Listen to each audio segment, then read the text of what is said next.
Electricity flows through our modern world, empowering us to do a million things that make life possible and a million others that make it worthwhile. It is the energy that has powered development across the world, and today it is the vital force that is transforming India, a country of more than a billion aspirations, into a global economic powerhouse.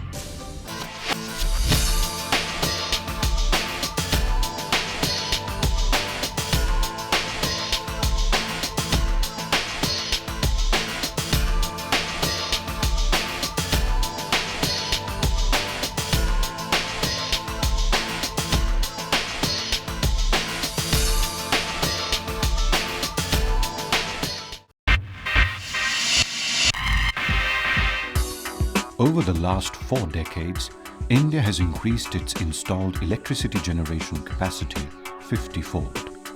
This growth was possible only because of a host of high-performance public sector power companies operating in a challenging environment to generate and deliver the power that energizes this vast nation.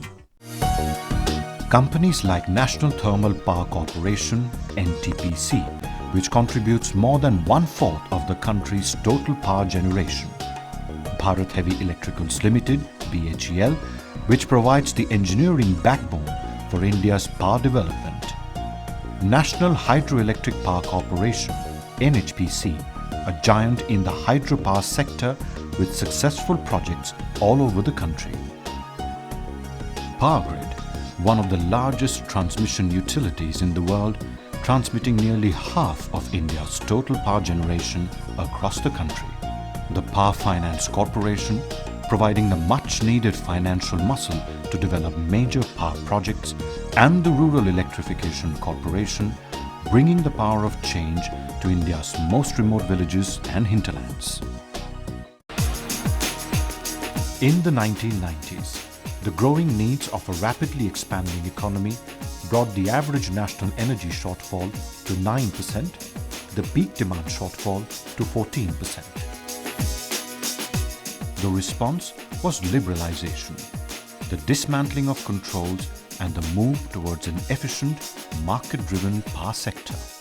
For the first time, power was opened up for Indian and international private sector participation in a big way, allowing even for 100% foreign equity. As the millennium drew to a close, the real work on the dynamics of power reform began. One of the path-breaking initiatives has been the Electricity Act of 2003, a piece of legislation that has been described by many as revolutionary. Replacing the single buyer model with an independently regulated, open access, free market, multi-buyer, multi-seller system. This has several implications. Generation companies are no longer dependent on power purchase by the state electricity boards. Private producers can sell directly to industrial buyers. Captive power generation is allowed. Open access to the transmission and distribution system for all generation companies and end users. The huge field of power generation has been entirely delicensed, with the exception only of hydel and nuclear power. Central and state-level independent regulatory commissions with wide-ranging powers are bringing discipline and answerability into the sector. You see, the main job of the regulatory commission is to balance the interests of all stakeholders, the distribution companies, the transmission companies, the generation companies, and the consumers. Now, we have a special duty to protect the interests of the consumers and bring in accountability and discipline, particularly in the distribution sector. The problem areas of distribution losses and revenue recovery shortfalls in particular are being transformed by the restructured Accelerated Power Development and Reforms Program.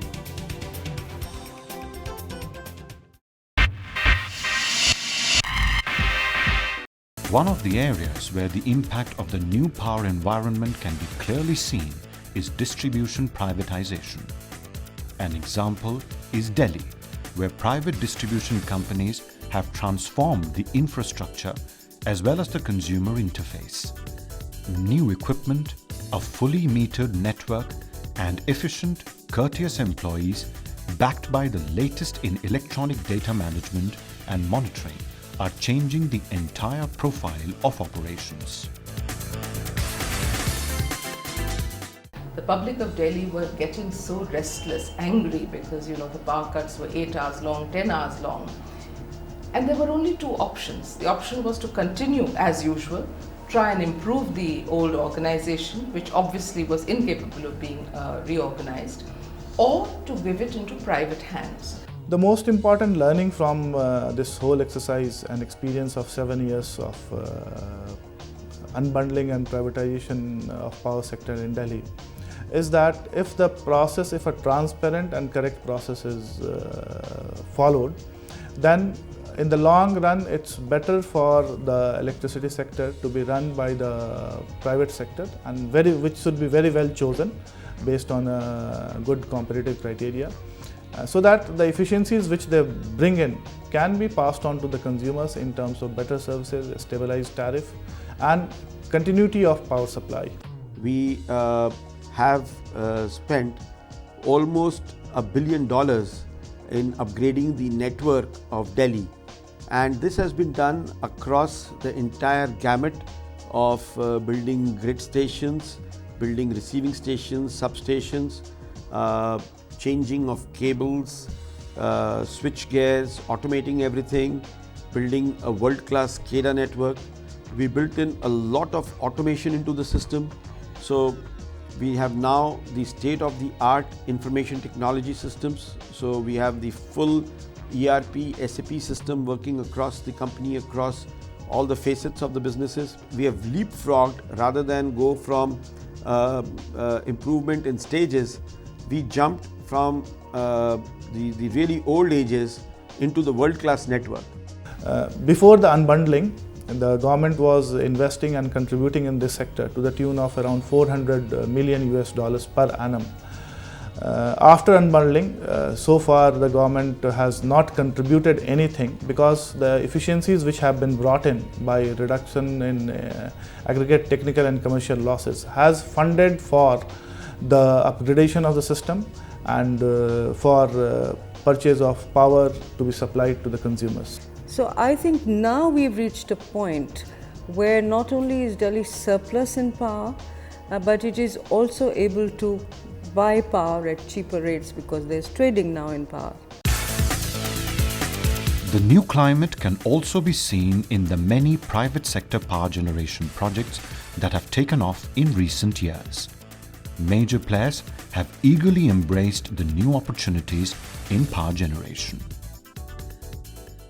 There's a huge amount of capacity going to come from the private sector. In fact, in my opinion, from 12th plan onwards, the private sector would be adding more capacity than the public sector in this country. Now you see almost about 15 to 20 players, new players in the power sector coming in into development of power projects in the form of IPP.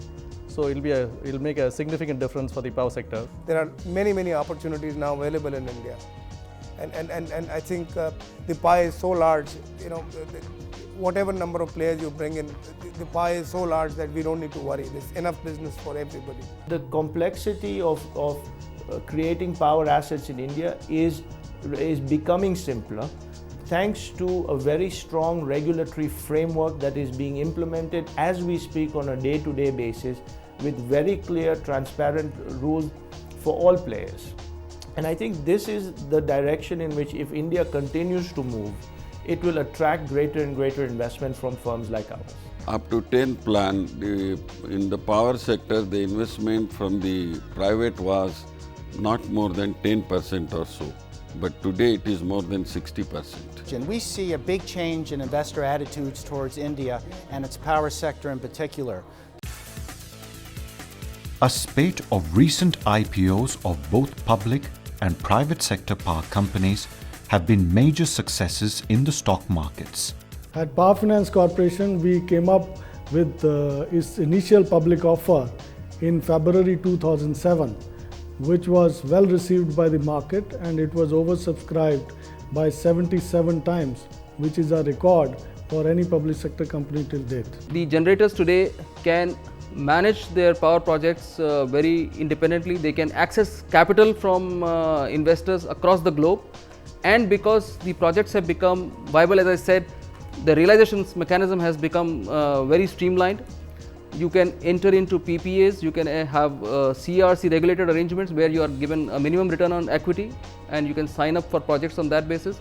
You can have merchant power arrangements to sell power, and you are, because of the deficit which is going to be continuing for quite some time to going forward also, the profitability of these projects has become very, very visible, and that has attracted investors from across the globe.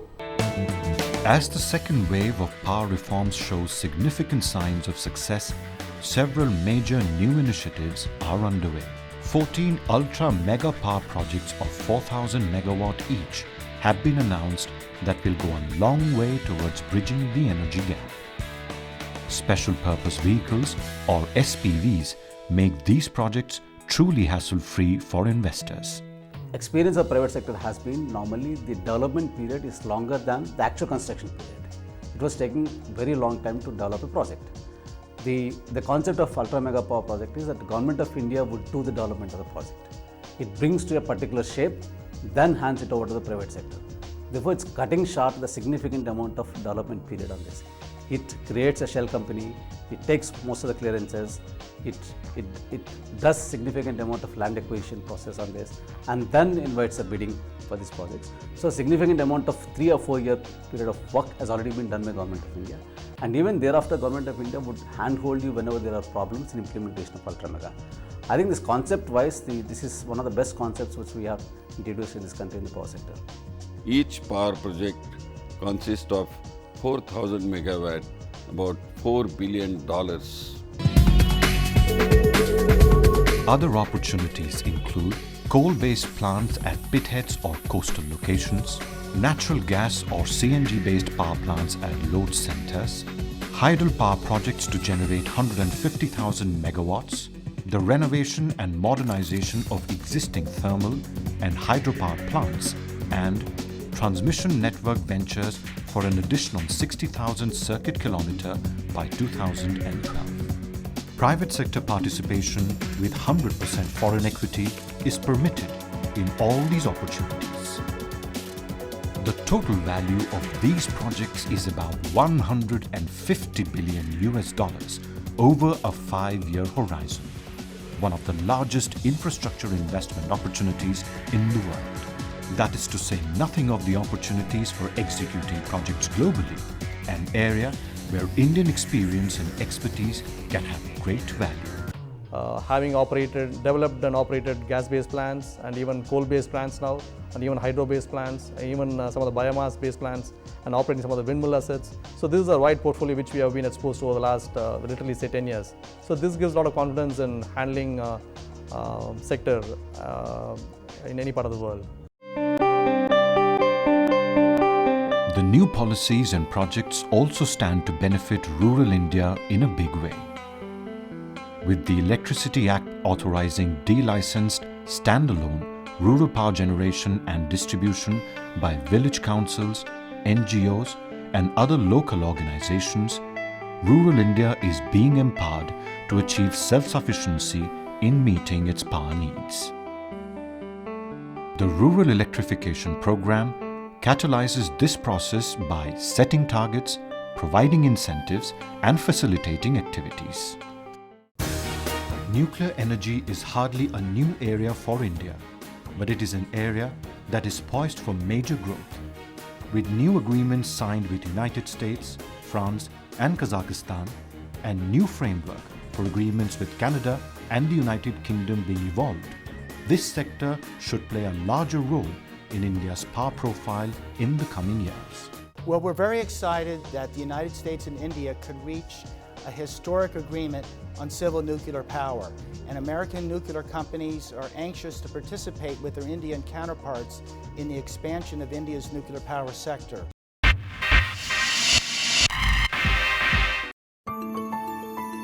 Rounding off the picture of the new power in India, is the all-important issue of energy conservation, alternate and renewable energy sources in an era when emission controls and climate change issues have become important. India has a strong wind energy program. In addition to looking at more coal-based and gas-based generation, we are already one of the leading investors in the wind sector with about 450 megawatts of wind projects at different stages of implementation/operation. Suzlon, an Indian company with a global presence, is one of the top-ranking companies in wind energy across the world.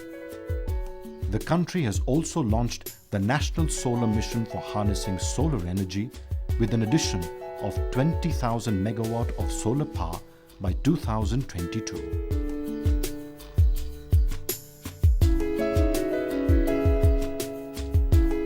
Major part of Aston Field's portfolio is solar PV, and we are now embarking on building some of the first solar PV projects in the country under the National Solar Mission and the state programs of Gujarat and Rajasthan.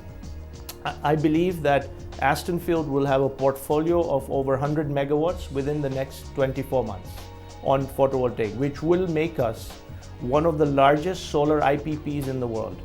And I think that's the kind of opportunity India offers right now for renewables. The best part of solar is that solar can be deployed in marginal lands, it can be deployed in desert land, arid climates, and also we have millions and millions of rooftops available in the country where it can be easily set up. And therefore, instead of having a one power station centralized somewhere, we can have practically every house acting as a powerhouse.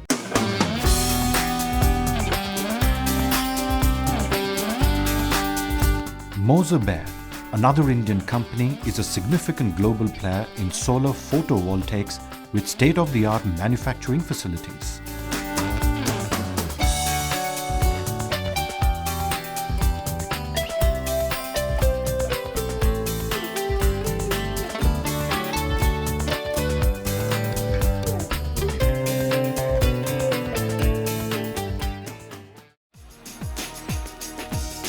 This is to say nothing of the successes in areas like biomass, biofuels, as well as microhydel projects.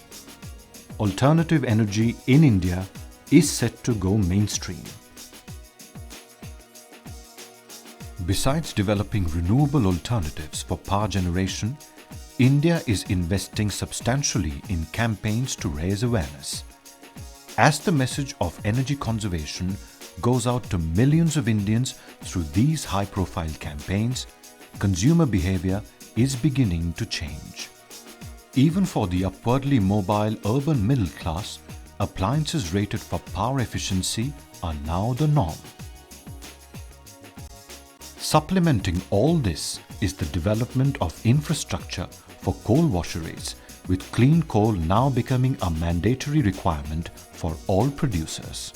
This environmental friendly measure to reduce fly ash emissions and utilization of fly ash is also going to be an important emerging investment opportunity.